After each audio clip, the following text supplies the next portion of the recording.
Melvin, thank you so much for joining me in this session. Very quickly, right? Tell us who you are and what you do.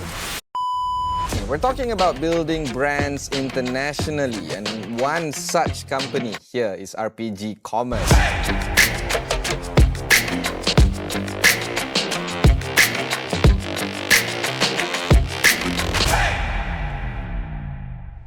Rocket, because I was a big fan of Rocket Internet, the Samuel Brothers, and I think the entire Rocket spirits that we have in RPG. Paradise was a name that was very close to me when I was building a really early business. At Group, I think I was really naive enough to think and believe that we were able to build a group of companies when I was alone building this business, and hence the entire name of Rocket Paradise Group in short form RP.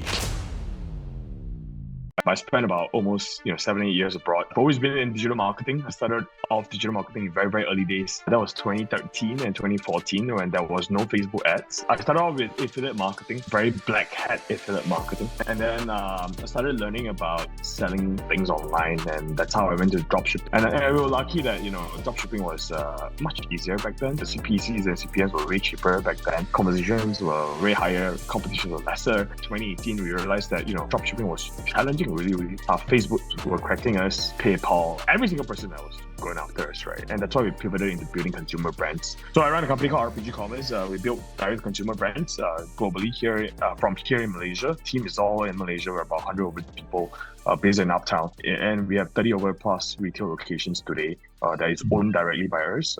So yeah, that's a quick background.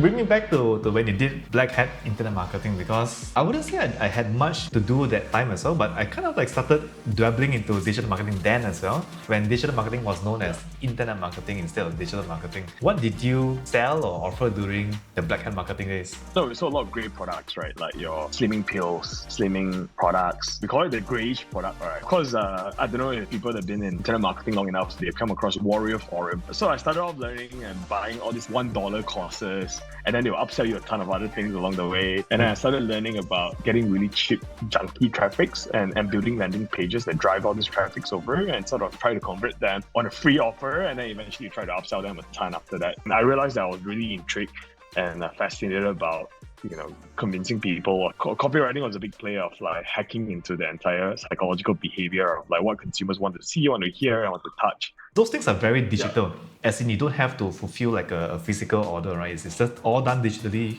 All you need is just a laptop, right? What made you move into RPG Commerce right now, where you have to deal with physical items? A lot of us back then in 2014 and 15, we were building Instagram accounts for sale. So we will have a lot of big meme accounts that we all own. I used to own 1 million, 2 million kind of followers meme account, and then we build each other up through a period of time, and then we do shout outs to each other. There will be people engaging us, say, hey, I want to build a man's Instagram account, 30,000 followers, I pay you guys 12K. So a few of us will come together, we'll have a few accounts and shout out each other to the account, and then we'll split the money in escrow and divide that money across a few of us. So I started doing a lot of that. That's how I got into dropshipping, because I realized that, hey, I could drive so many followers or clicks to the profile. Why don't I just put a product to the traffic, right? So then at a point, this was 2015, I came across our first ever winning product was a mermaid blanket, almost $4 million in 30 days. That was a super hit for us. And I decided to switch from helping people to build Instagram account to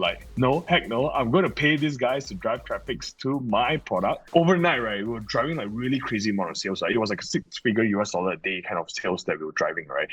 So here we have different teams of different brands sitting together as a team. And previously, of course, I think, most of us has been remote. And for the first time ever, when we bring back the team, we realize that teams were a lot more collaborative, working together. And that's how we have been able to grow our brand over the last couple of months or even the last couple of years. So for RPG Commerce, with the brands under RPG Commerce, right, the way you launched these brands were exactly the same?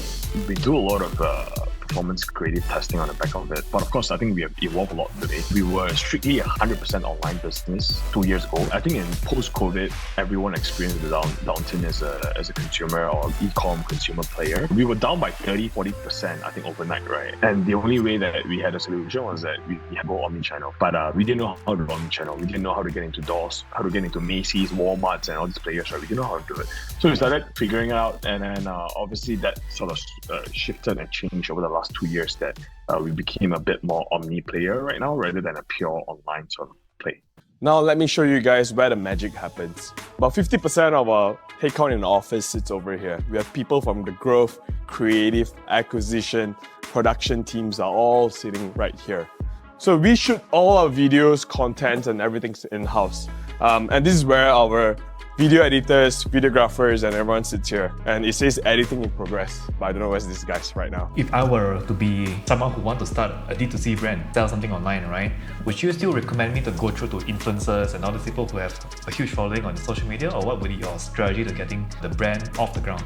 I will always recommend people to start off very, very focused on a single channel type of strategy. You have to throw a lot of spaghettis on the wall and see what sticks. But once you have one or two things that stick, you just focus on doing that. Probably a couple of years in the journey, we were very distracted thinking that we could do everything, right? We could do offline, we could do online, we could do marketplace, we could do everything. We try to be on Snapchat, Pinterest, influencers, TikTok, every single thing out there, right? Humans are just never built to be super good at multitasking. Usually we are just really good at laser focus, and I think that has been the sort of mandate, or at least to me personally, I've always believed in just focusing. Each team has only one focus, just doing one thing really well. And same for anyone that wants to start off, focus on one channel. Hopefully you figure out something that sort of work or stick and grind that channel out, and you'll see growth rather than trying to do 10 things at the same time. And you realize that everything's 0.1 and it adds up to like 1, but that 1 is not fundamentally strong. Then you go through a lot of turbulence and you will just crash along the way, right? So I think that's the takeoff.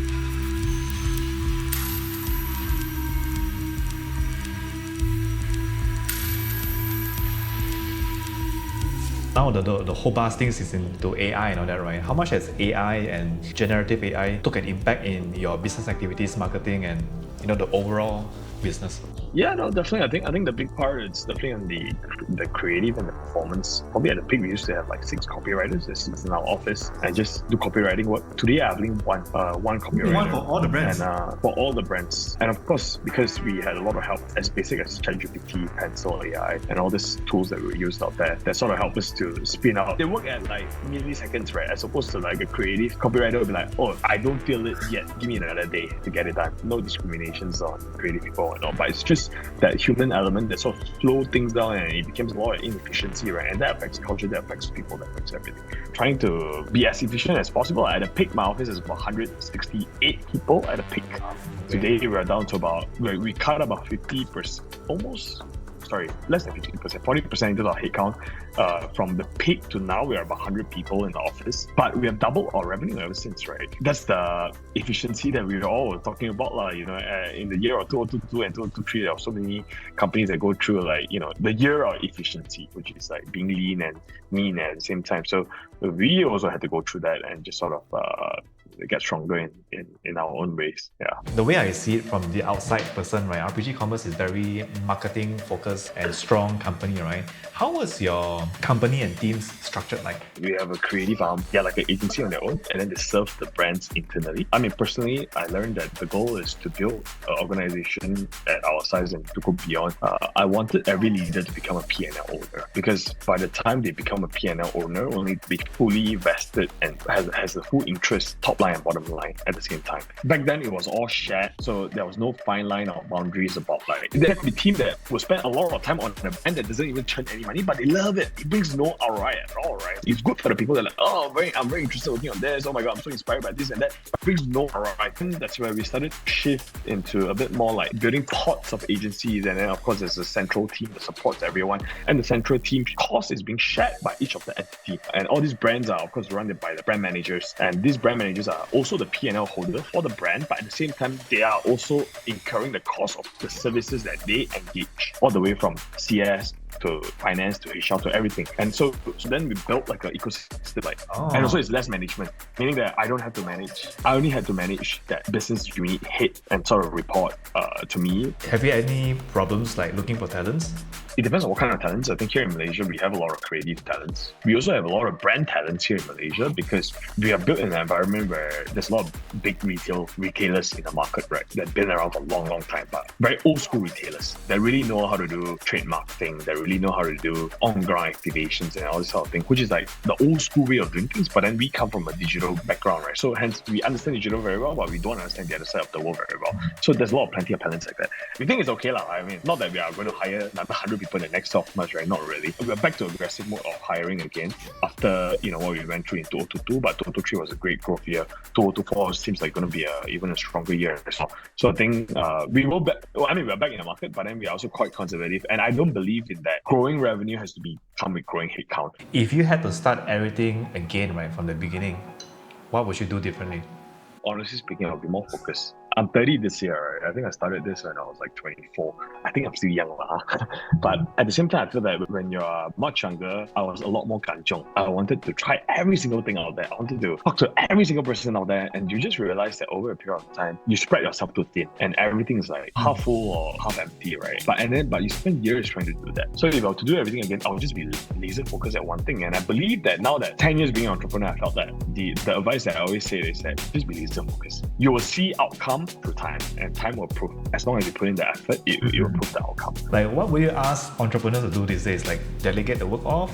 I really like the kind of metrics and the kind of OKRs that a lot of tech companies use, or at least one metric that truly matters a lot of time. And I believe that in different seasons, your personal journey or your company journey, there's always that one specific thing that matters all the time. But normal answer, everyone is like, oh, revenue, oh, bottom line, But then is that truly that one metric that truly matters to you at that point of time? Because that's revenue and bottom line is the outcome of what you truly focus at and the impact that created the outcome, right? So I guess we just gotta understand on your own that, at that phase of life where you are right now or where your business is right now, what do you truly think that one thing that truly matters? You will definitely have the answer, right? What is your number one advice for marketers?